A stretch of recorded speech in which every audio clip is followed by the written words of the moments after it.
Peugeot is trying to move its brand up market, so this refreshed 508 should now be seen as a rival to the Passat and A4 Avant, as well as the Insignia and Mondeo estate. It certainly looks very smart indeed, thanks to its more assertive and much wider upper and lower grilles and very neat headlamps.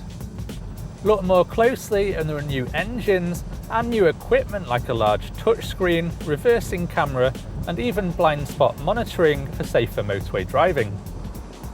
A saloon and RXH hybrid are also available, but today we're reviewing the SW estate, which is expected to be very popular with UK buyers.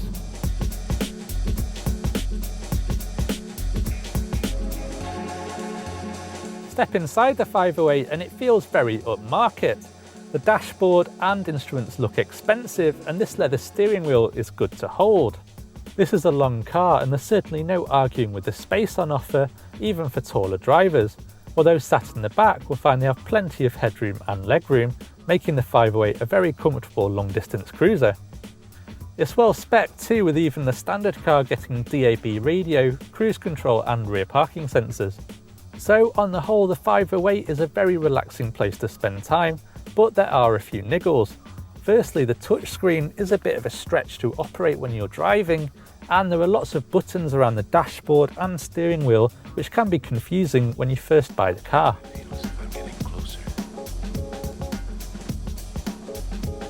The 508 SW should offer families plenty of space, and the boot has a smooth and low loading lip.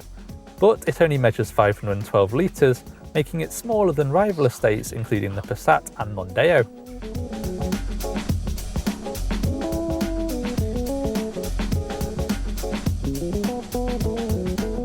Take to the road and the 508 doesn't disappoint.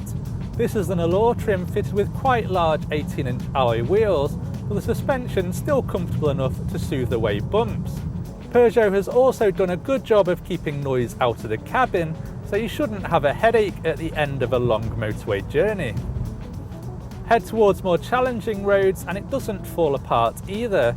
There's a reassuring amount of grip and little body roll, which helps keep this large Peugeot stable and secure even at higher speeds. And that's certainly good to know, considering it can carry your family and all of their luggage. Our only gripe is these seats, which could do with holding the driver more firmly in place during tight corners.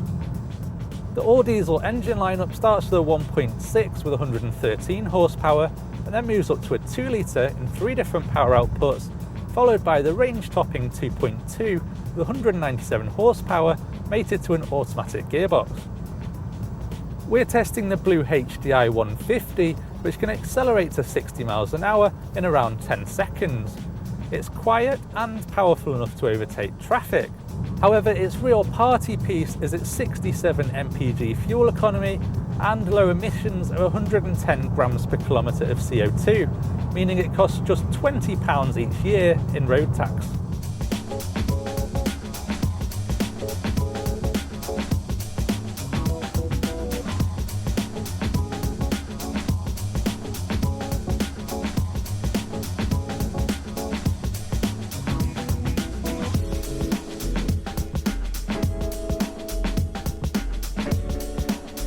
We're big fans of Peugeot's latest design language and certainly think that the 508 looks a whole lot sharper and more assertive than before. It might not have the biggest boot in its class, but it's certainly spacious for passengers. If you drive long distances, its comfortable and quiet cabin will certainly impress you, even if some of its controls can be a bit frustrating to learn. But what do you think of the 508 SW? Don't forget to leave a comment below and subscribe. And for more video reviews like this, click on the links above.